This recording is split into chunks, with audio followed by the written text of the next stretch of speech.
Здраво ученици, јас сум наставник Ленче Јаневска и наша денешна наставна содржина е синџирина исхрана, кои ќе бидат денешните цели на овој видеозапис. Тоа се ученикот или ученичката да научи за значењето на синџирите на исхрана во окружењето на материите и пренесувањето на енергијата во животната средина. Да класифицира живи организми од понудени карти во соодветна група, тоа е групата на произведувачи, потрошувачи и разградувачи, да дополнува синџирина исхрана, да составува нови синџирина исхрана од понудените карти. Секој ден од утро до вечер ние имаме различни активности, кои што активности бараат голема количина енергија, односно потребна ни енергија. Тука ќе си го поставиме прашањето од каде можеме да добиеме таа енергија. Ние енергијата ја добиваме од храната.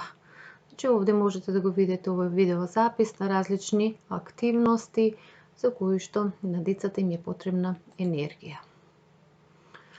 Што представува енергијата? Енергијата е способност за вршење работа. Сега ќе разгледаме еден пример за момчето Ангел кој што јадел за ручек пилешко со ориз и тој оброк на Ангел му дал многу енергија. Тука ќе си го поставиме прашањето како енергијата стигнала во храната на Ангел и колку синџирина исхрана може да го представат ручекот на Ангел. Енергијата Ангел ја има значи ја добива преку храната која што потекнува од сонцето и таа енергија понатаму се пренесува во синџирна исхрана во тревата, од тревата се пренесува до кокошката и на крај стигнува до Ангел. Во вториот синџирна исхрана ќе представиме како енергијата од сонцето се пренесува до оризот и на крај до Ангел кој што кога го консумира оризот всушност го ја внесува и потребната енергија. Кажавме дека енергијата во храната потекнува од сонцето. Таа енергија, сончева енергија во вид на сончеви израци, ним служи на растенијата да во процесот на фотосинтеза ја трансформираат, односно ја складираат во вид на хемиска енергија. Тука горе имаме представено еден синџирна исхрана, каде што гледаме како патува енергијата од сонцето па се до последниот член од синџирот на исхрана. Енергијата од сонцето се пренесува на тревата како произведувач, каде што се складира, рековме, во вид на хемиска енергија. Понатаму се пренесува до заекот, змијата и на крај до грабливата птица, односно овој синџирна исхрана ни го покажува патот на пренесување на енергијата низ членовите во синџирот на исхрана. Може да видиме дека под сликите на секој член од синџирот на исхрана имаме некои вредности кои што се представени во килоџули. Килоџули представува мерна единица која што ја покажува енергетската вредност на храната. И гледаме дека во првата алка од синџирот на исхрана имаме многу повеќе енергија во однос на последниот член на синџирот на исхрана. Тоа ни покажува дека енергијата низ членовите на синџирот на исхрана се искористува и троши, но дел од неа останува и таа се пренесува низ останатите членови во тој синџир на исхрана. Друго, во врска со енергијата, важно е да споменеме дека таа може да преминува од еден во друг. Поточно хемиската енергија може да се претвара во топлотна енергија. Кога им треба на живите организми да го загреат своето тело. Може да се претвори во кинетичка или механичка енергија на живите организми која што им е потребна кога тие се во движење. И на крај може хемиската енергија да се претвори во звучна енергија, како што е човечкиот говор, лаење на куче, пеење на птица, животински крик и така натаму каде се користи таа звучна енергија. Ајде сега да се запознаеме подетално за синџирите на исхрана. Првен да кажеме дека тие го покажуваат односот на исхрана во природата, како и дека ни го покажуваат пренесувањето на енергијата од еден на друг жив организам. Во синџирите на исхрана учествуваат произведувачите или продуцентите, а тоа се растенијата, алгите и некои бактерии, потрошувачите или консументи, а тоа се во тревојадите и месојадите и се што јадете во однос на тоа каква храна користат. И имаме тука една поделба во однос на бројниот однос на потрошувачите во синџирите на исхрана, и тие може да бидат од типот на примарен, секундарен, терциерен и квартерен потрошувач, и како последна алка во синџирите на исхрана се разградувачите или редуцентите, а во нив спаѓаат бактериите, габите и детритивори или сапрофаги. Тука ќе ги спомнеме и стрелките, кои што се важни во прикажувањето на синџирите на исхрана, затоа што стрелките всушност ни ја покажуваат насоката на движењето на енергијата во синџирите на исхрана. Ајде сега подетално да се запознаеме со секоја група од кои што се изградени синџирите на исхрана. Како прва алка во синџирите на исхрана се произведувачите или продуцентите, а самото име ни покажува произведувачи. Тоа се живи организми кои што со помош на енергијата од сончевата светлина произведуваат храна. Тука ги напоменавме дека спаѓаат растенијата, алгите и некои бактерии. Овие представници се произведувачи затоа што во себе содржат хлорофил и можат да вршат фотосинтеза. На кој начин овие произведувачи произведуваат, односно синтетизираат храна? Ќе го разгледаме примерот со фотосинтеза кај растенијата, каде што и до сега сте запознати дека за процесот на фотосинтеза на растенијата им е потребна вода која што ја земаат од почвата и аглероден диоксид, еве го тука, кој што го земаат растенијата од воздухот, па во присуство на сончева енергија и тоа се одвива во хлорофилот, во хлоропластите на растенијата, се одвива овој процес на фотосинтеза, чиј што главен продукт или производ е создавањето на храна, односно шеќерот глукоза, и се ослободува гасовит кислород. Глукозата, која што представува, рековме, шеќер, понатаму растенијето го користат за растење и за развиток, но дел од оваа глукоза исто така може да се складира во вид на скроб во органите на самите растенија. Сега ќе се запознаеме со потрошувачите, кои што уште се нарекуваат консументи. Тоа се организми кои не можат да произведат сами храна, се исхрануваат со готова храна. Таа храна е од растително или животинско потекло. И баш тука можеме да ги спомнеме видовите на животни кои што во однос на тоа каква храна јадат се поделени на тревојади или хербивори кои што користат растителна храна, месојади или карнивори кои што во нивната исхрана е животинската храна, и на крај се што јадите или омнивори кои што во својата исхрана користат и растенија и животни. Тука имаме уште една поделба, спецификација на потрошувачите во однос на тоа колку е бројниот однос застапен во некој синџир на исхрана.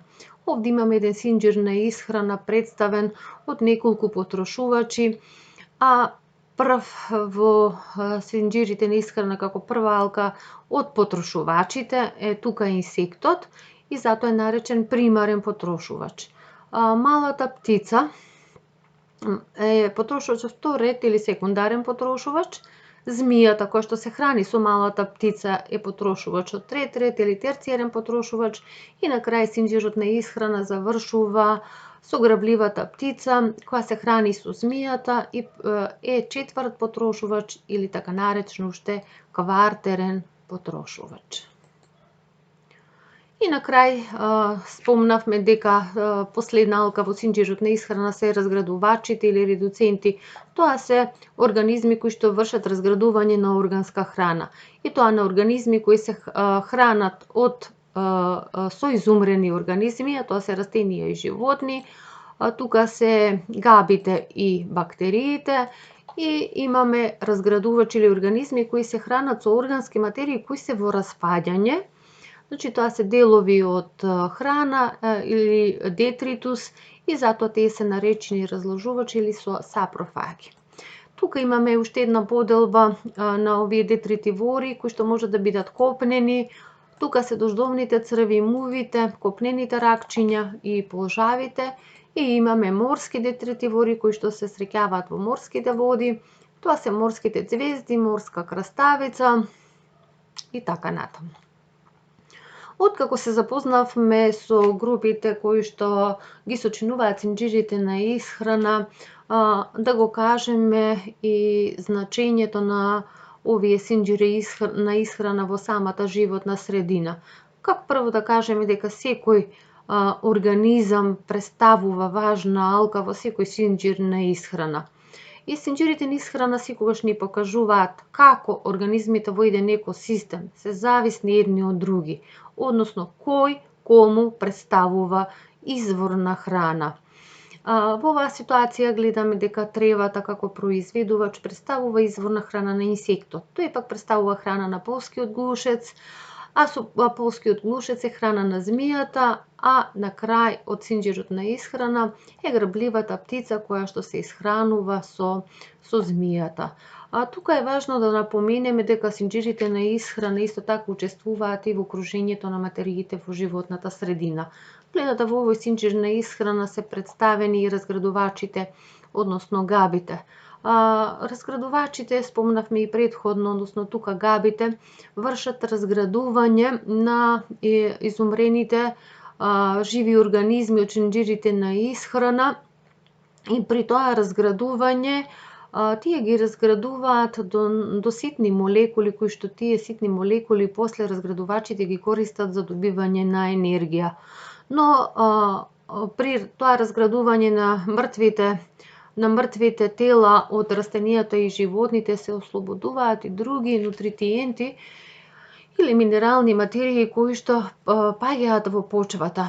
Понатаму е важно да се напомене дека тие минерални материи натаму можат да ги користат од почвата самите растенија кои што им се потребни за нивниот раст и развиток.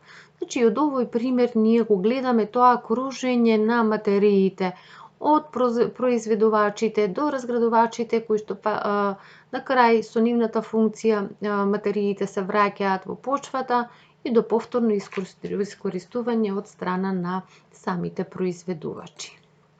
Значи, ајде сега да го примениме сето ова до сега што го кажавме и малку критички да размислуваме.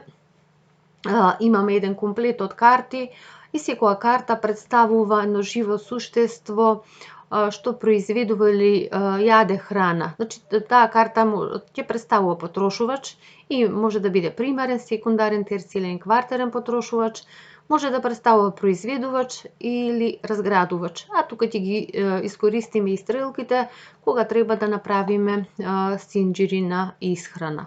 Овие карти ќе ги искористиме во активности кои што се насловени како чекор 1, 2 и 3. Во чекор 1 што треба да направите, треба да ги подредите картите според тоа во која група живото суштество припаѓа. Чекор 2 да се дополнат наведените синџири на исхрана од дадените карти и во чекор 3 да се напишат нови синџири на исхрана од дадените карти. Еве ги дадените карти, значи започнуваме со чекор 1. Тука гледате имате представено карти со различни живи организми кои што може да бидат од типот на произведувач, примарен, секундарен, терцијарен, квартерен потрошувач или може да биде разградувач. Вие тука имате за задача да направите подредување или класификација на живиот организам во соодветната група. Значи овде би сакала да го стопирате видеото и да се потрудите да ја направите таа активност што се вара во овој чекор 1. Ако сте направиле класификацијата или подредувањето, јас ви ја покажувам еве правилната класификација која што би требало да ја направите и да проверите дали вашето подредување одговара на точното подредување на овие живи организми.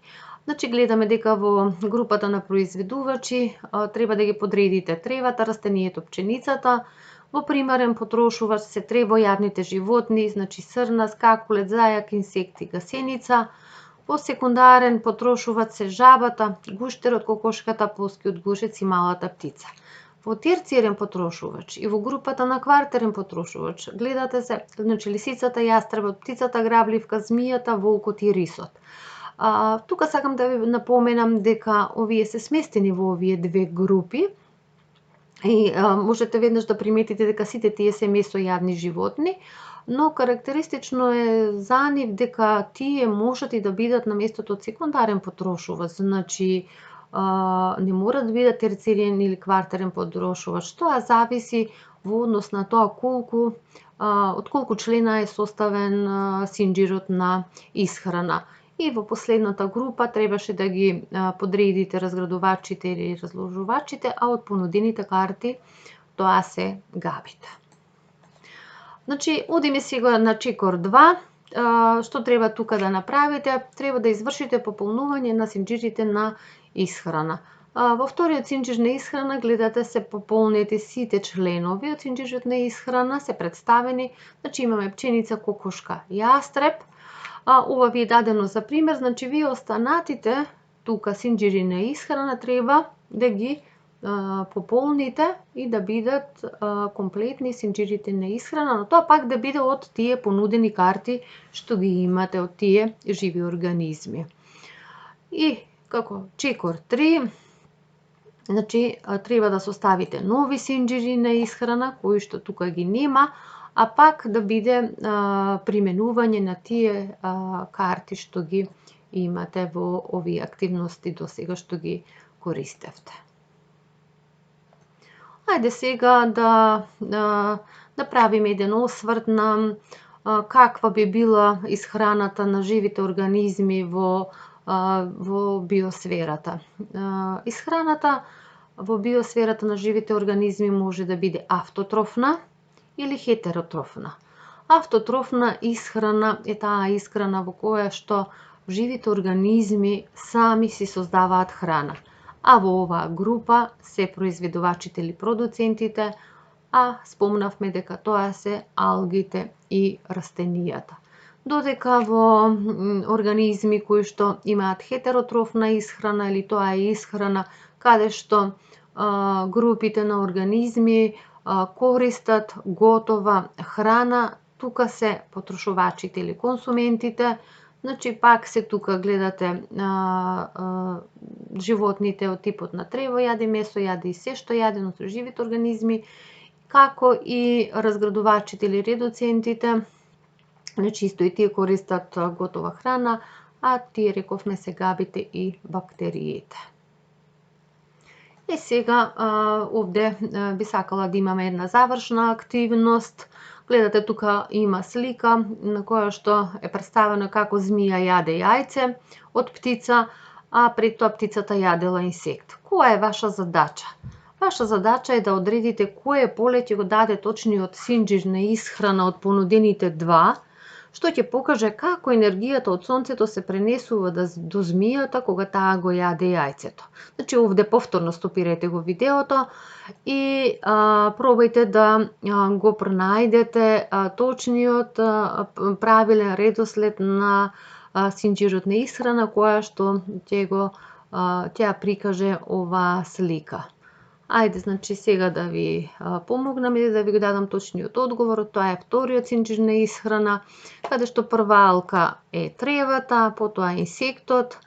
Рековме дека инсектот бил храна на птицата, а потоа јајцето од птицата па било храна